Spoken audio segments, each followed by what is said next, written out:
കളത്തിൽ നാം പൊരുതുക ധീരരായി യേശുവിൻ നാമമതേന്തി. ഹല്ലേലൂയ. കർത്താവിൻ്റെ പരിശുദ്ധ നാമം വാഴ്ത്തപ്പെടട്ടെ. ക്രിസ്തുയേശുവിൽ ഏവർക്കും സ്നേഹ വന്ദനം. 1 തീമോത്തിയോസിന്റെ ലേഖനം 4:1. എന്നാൽ ഭാവി കാലത്ത് ചിലർ വ്യാജാത്മാക്കളെയും ഭൂതങ്ങളുടെ ഉപദേശങ്ങളെയും ആശ്രയിച്ച് ഭോഷ്കു പറയുന്നവരുടെ കപടത്താൽ വിശ്വാസം ത്യജിക്കും എന്ന് ആത്മാവ് തെളിവായി പറയുന്നു. ഇവിടെ പ്രതിപാദിക്കുന്ന വിഷയം, ചിലർ ദൈവത്തിനു വേണ്ടി വൻകാര്യങ്ങൾ ചെയ്യുകയും സുവിശേഷ സത്യം പ്രയോജനകരമായി പ്രസംഗിക്കുകയും ചെയ്യും. എന്നാൽ അവർ വിശ്വാസത്തിൽ നിന്ന് വ്യതിചലിക്കുകയും ക്രമേണ വശീകരണ ആത്മാക്കളിലേക്കും ദുരുപദേശങ്ങളിലേക്കും തിരികെയും ചെയ്യും എന്നതാണ് ഇവിടെ മനസ്സിലാക്കുവാനായിട്ട് കഴിയുന്നത്. അവരുടെ മുമ്പുള്ള അഭിഷേകവും ദൈവത്തിനു വേണ്ടിയുള്ള എരിവും നിമിത്തം അവർ അനേകരെ വഴിതെറ്റിക്കും എന്നതാണ് മനസ്സിലാക്കുവാനായിട്ട് സാധിക്കുന്നത്. മത്തായിയുടെ സുവിശേഷം 7-ാം അധ്യായത്തിൻ്റെ 23-ൽ ഇപ്രകാരം 22-23 വാക്യങ്ങളിൽ ഇപ്രകാരം നമുക്ക് കാണാം. കർത്താവേ, കർത്താവേ, നിന്റെ നാമത്തിൽ ഞങ്ങൾ പ്രവചിക്കുകയും നിന്റെ നാമത്തിൽ ഭൂതങ്ങളെ പുറത്താക്കുകയും നിന്റെ നാമത്തിൽ വളരെ വീര്യപ്രവർത്തികൾ പ്രവർത്തിക്കുകയും ചെയ്തില്ലയോ എന്നും പലരും ആ നാളിൽ എന്നോട് പറയും. അന്ന് ഞാൻ അവരോട്, ഞാൻ ഒരു നാളും നിങ്ങളെ അറിഞ്ഞിട്ടില്ല, അധർമ്മം പ്രവർത്തിക്കുന്നവരെ എന്നെ വിട്ടു പോകുവീൻ എന്ന് തീർത്ത് പറയും എന്നാണ് അവിടെയും കാണുവാനായിട്ട് കഴിയുന്നത്. അഥവാ വലിയ അത്ഭുതങ്ങള്, പ്രവചനങ്ങള്, രോഗശാന്തി ശുശ്രൂഷകള്, ഇങ്ങനെ പലതും അവർ പ്രവർത്തിച്ചവരാണ്. അവരത് പ്രവർത്തിച്ചപ്പോൾ പോലും കർത്താവ് അവരെ അറിഞ്ഞിരുന്നില്ല. കാരണം അവർ ദൈവാത്മാവിലല്ല അതൊന്നും ചെയ്തിരുന്നത്.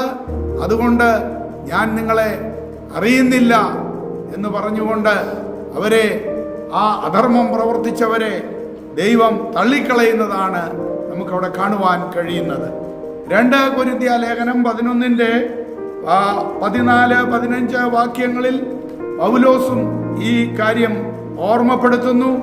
അവിടെ സാത്താൻ താനും വെളിച്ചദൂതന്റെ വേഷം ധരിക്കുന്നുവല്ലോ, ആകയാൽ അവന്റെ ശുശ്രൂഷക്കാർ നീതിയുടെ ശുശ്രൂഷക്കാരുടെ വേഷം ധരിച്ചാൽ അതിശയമല്ല, അവരുടെ അവസാനം അവരുടെ പ്രവൃത്തികൾക്ക് ഒത്തതായിരിക്കും. അപ്പോൾ സാത്താനും അവന് വെളിച്ചദൂതന്റെ വേഷം ധരിച്ചുകൊണ്ട് നീതിയുടെ പ്രവൃത്തി എന്നതുപോലെ തോന്നിപ്പിക്കുമാറുള്ളതായ പ്രവൃത്തികൾ ചെയ്യും എന്നതാണ് അവിടെയും പറഞ്ഞിരിക്കുന്നത്.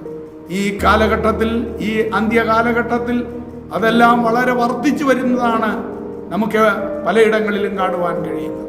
കഴിഞ്ഞ ദിവസങ്ങളിലൊക്കെ ഒരു അനേക അനുയായികളുള്ള ഒരുവൻ, അവനോട് കർത്താവ് നേരിട്ട് സംസാരിച്ചത്, കർത്താവ് സംസാരിക്കുമ്പോൾ അവൻ ഫോണെടുത്ത് ടേപ്പ് ചെയ്യുകയും ആ വലിയ ഗൗരവമുള്ള സ്വരം അവന് അതിൽ കൂടെ കേൾപ്പിച്ചുകൊണ്ട് അനുയായികളെ കബളിപ്പിക്കുകയും മറ്റുമൊക്കെ ചെയ്യുന്നത് ഈ ദിവസങ്ങളിൽ വളരെ നമുക്ക് കാണുവാനായിട്ട് കഴിയുന്നതാകുന്ന യാഥാർത്ഥ്യമാണ്. അപ്പോൾ ഓർക്കുക പ്രിയമുള്ളവരെ, സാത്താൻ അവൻ പലരെയും അവൻ ഈ നാളുകളിൽ ആയുധമാക്കിക്കൊണ്ടിരിക്കുകയാണ്.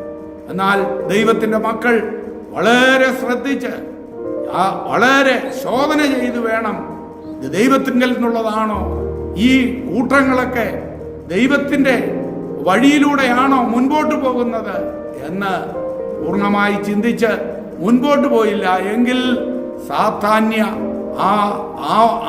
ആവാസത്തിൽപ്പെട്ട് അവർ തകർന്നു പോകും. അവരെ നയിക്കുന്നവരും അണികളും ഒരുപോലെ തകർക്കപ്പെടും. കാരണം ഇതെല്ലാം അന്ത്യകാല ലക്ഷണമാണ് എന്ന് മനസ്സിലാക്കിക്കൊണ്ട് വളരെ ശോധന ചെയ്തുകൊണ്ട് മുൻപോട്ട് പോകുവാൻ ഇടയായി തീരട്ടെ. അതിനായി ദൈവകരങ്ങളിൽ ഏൽപ്പിക്കാം. അവിടുന്ന് നമ്മെ അനുഗ്രഹിക്കുമാറാകട്ടെ. ആമേൻ. ഹല്ലേലൂയ.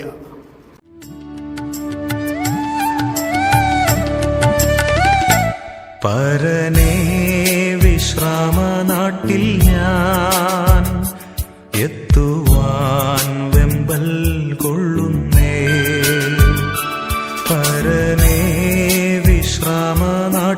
ഞാൻ എത്തുവാൻ വെമ്പൽ കൊള്ളുന്നേ. ഒട്ടും താമസം വയ്ക്കല്ലേ, നിൽപ്പാൻ ശക്തി തെല്ലുമില്ലായേ. ഒട്ടും താമസം വയ്ക്കല്ലേ, നിൽപ്പാൻ ശക്തി തെല്ലുമില്ലായേ. കണ്ണുനീരെന്നു മാറുമോ, വേദനകളെന്നു